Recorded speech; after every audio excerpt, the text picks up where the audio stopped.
Recentemente, o mangá de Black Clover chocou o mundo com a história de que o Yami Sukehiro tinha assassinado todinho o clã dele. E aí, como já era de se esperar, um monte de gente surgiu das trevas, das profundezas, para poder acusar Black Clover de plágio mais uma vez, porque sempre fazem isso, né? Disseram aí que o Tabata copiou na cara dura a história do Zushiro em Naruto e tal, e como eu sou muito fã, mas muito fã mesmo de Naruto, eu vou desmistificar essa história aí pra gente entender se a história do clã Yami é uma cópia da história do clã Uchiha. Vamos lá. Apesar da gente ter aqui uma história aparentemente igual, quando a gente começa a comparar a história do Itachi com a história do Suki, que ainda não está finalizada e que ainda tem muita coisa para ser revelada, já dá pra gente definir que o Tabata não copiou a história criada pelo Kishimoto.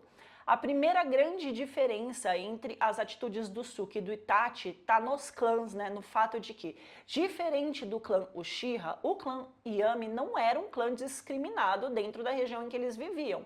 Na verdade, lá em Naruto, o clã Uchiha sempre foi muito temido pela crueldade, né? E por eles massacrarem também qualquer um que entrassem ali no caminho deles, o senhor Madara que o diga, né? Fora o fato deles serem considerados demônios lá pelo Tobirama. Mas a questão aqui é que mesmo depois do Madara ter unido esforços com Hashirama, a maior parte da vila tinha um preconceito muito grande contra os Uchihas e eles tinham medo de que um membro desse clã viesse a ocupar algum cargo de poder, coisa que o Madara nunca aceitou e levou ele a romper a amizade que ele tinha com o Hashirama.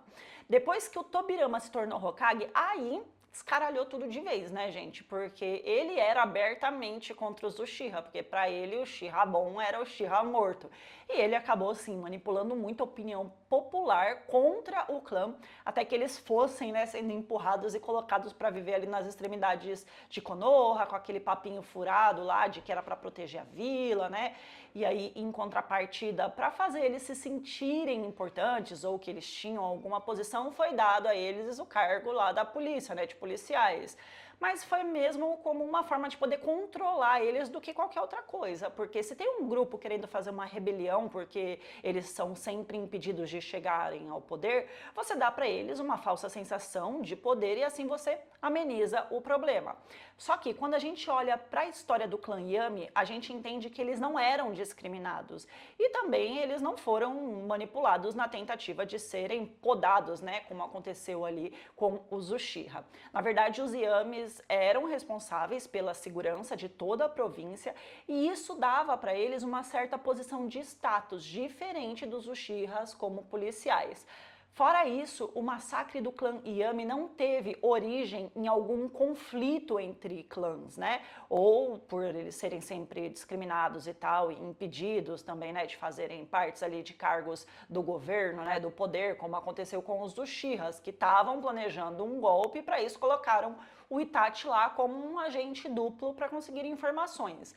O clã Yami, na real, né, eles já estavam meio cansados de serem os guardiões da província e eles queriam mais era viver a vida deles lá livre dessa responsabilidade. Até porque eles achavam que eles eram muito maiores do que isso e eles não queriam passar o resto da vida deles presos a essa função. Então não teve nenhuma tentativa de rebelião nem nada do tipo, o que distancia bastante a história dos dois clãs. Agora, tanto em Naruto quanto em Black Clover, os acontecimentos são apresentados pra gente pela perspectiva limitada de um irmão mais novo que sobreviveu. Irmã, no caso do clã Yami, né? Só que em Naruto, o Itachi ele foi sendo construído desde o começo para induzir a gente a pensar que ele era realmente um grande vilão. Então, cada comentário que era feito sobre ele pelo Sasuke, pelo Kakashi ou por qualquer outra pessoa na época do Naruto clássico e até a parte do Naruto Shippuden, né, em que a gente descobre a verdade e que vem aí o grande plot, foi tudo desenvolvido justamente para criar uma atmosfera de que o Itachi era um assassino sangue frio e que ele não tinha sentimentos, enquanto em Black Clover a construção do Yami foi inversa, já que ele sempre foi retratado como um herói, né? Mesmo tendo ali os seus milhões de defeitos, sendo considerado bruto, ogro, chucro, grosseiro, mas ele sempre foi retratado como um herói, ainda que indiretamente, né? Ainda mais no arco de Spade, em que a gente pode acompanhar através da história do Nachi um pouquinho do passado do Suki e também a revelação de que ele montou os touros negros justamente justamente para poder ter a família que ele não tinha mais, né? Para ele não se sentir sozinho e também para poder dar oportunidade para todos aqueles que jamais teriam uma oportunidade na vida, assim como aconteceu com ele quando ele chegou lá em Clover. Então ele nunca foi considerado um cara malicioso no sentido de ser mal, né, ou com segundas intenções maléficas. E a cada vez que algo era apresentado sobre ele, era justamente para poder construir, solidificar essa imagem de que ele era um pai para aquele grupo, né, que ele liderava ali, e um herói para a região de Clover, enquanto o Itachi sempre foi o vilão. Além disso, a relação entre pai e filho da história deles é bem diferente. O Itachi era literalmente adorado pelo pai, né, por ele ser um prodígio desde muito novo, ele mal precisava ser ensinado para conseguir aprender a fazer qualquer jutsu, ele era proficiente em quase tudo que ele fazia, né, e todo o clã tinha uma expectativa muito grande sobre ele. Não é à toa que até os ninjas das posições mais altas de Konoha diziam que ele, né, desde o começo, né, desde que ele era um Kotoko ali, ele já tinha nascido com a mente de um Hokage. Então a expectativa era de que um dia ele alcançasse esse posto mesmo, sendo o primeiro Uchiha a governar a vila.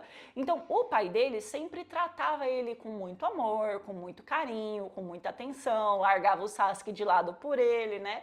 Enquanto o pai do Suki, até onde a gente viu aqui, era um cavalo com o filho. Ele vivia na base dos coices lá, além de gostar de umas cachaçinhas também. E como eles descendem de um clã de assassinos, eles não tinham muito esse apego familiar que qualquer outra família normal teria pelos filhos, o que distancia ainda mais a história do Suki com a do Itachi. E aí, quando o Itachi se infiltrou na Akatsuki, que era o pior grupo de criminosos lá na época, fazendo com que, inclusive, ele fizesse muitas coisas bem reprováveis, né? Apesar de ser só uma maneira para ele poder manter as aparências, o Suki foi para outro continente reconstruir a vida dele e a imagem dele perante a sociedade. Não que a princípio ele tivesse esse foco, já que no começo ele era todo bad boy, arruaceiro lá com o Nath, mas o que eu quero dizer é que ele foi lá viver a vida dele, ele não queria status, visibilidade, ele não queria nada, né? Até ele conhecer o Julius e aí sim ele buscar construir uma reputação de herói ou de anti-herói, como ele é apresentado pra gente, né? Que é o que ele é na verdade, né? Então, através da história dos touros negros, a gente pode comparar a história dos dois personagens e a gente consegue perceber bem nitidamente que elas foram construídas de formas bem distintas, o que leva a gente a deduzir que Black Clover não copiou a história dos Uchihas em nenhum ponto, apesar de ser parecido. Pode até ter semelhanças à primeira vista, mas a gente também precisa levar em consideração de que, aparentemente, o Yami teve as atitudes dele influenciadas por algum demônio que poderia estar sendo invocado por algum guerreiro ali da região, né? Ou por uma própria tentativa de alguém trazer o dragão de 5 cabeças de volta e que teria dominado ali, de alguma forma, o corpo do Yami, fazendo com que ele cometesse o genocídio, mas sem estar consciente do que ele estava realmente fazendo.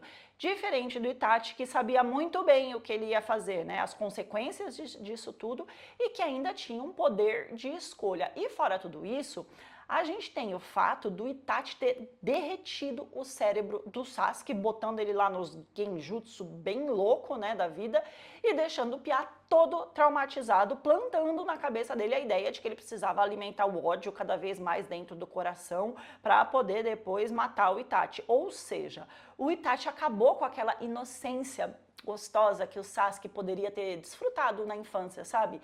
Em contrapartida, depois da tragédia lá que rolou com o clã Yami, né, sobrevivendo só a Ishika, o Suki não tentou manipular ela de forma alguma, nem para tentar fazer ela acreditar de que ele era inocente. Ou seja, ele só virou as costas e partiu, porque ele sabia que não ia ter justificativo suficiente que poderia amenizar o fato das coisas que tinham acabado de acontecer ali. Então o fato é que, apesar das semelhanças, a gente tem diferenças muito grandes entre a história dos massacres desses dois clãs. E se você parar para analisar, Naruto não foi a primeira história em que trouxe esse tipo de enredo em particular, ou seja, não foi o Kishimoto que inventou esse tipo de coisa. Então, baseado nisso, em todos os argumentos que eu trouxe aqui, eu acho que a gente pode dizer com segurança que a história do Suki não é uma cópia da história do Itachi. O que é que vocês acham? Deixe seus comentários aqui, também se inscrevam aqui no canal, ativem o sininho para não perder nenhuma notificação e deixa o like aqui no vídeo, tá bom? Beijos! Tchau!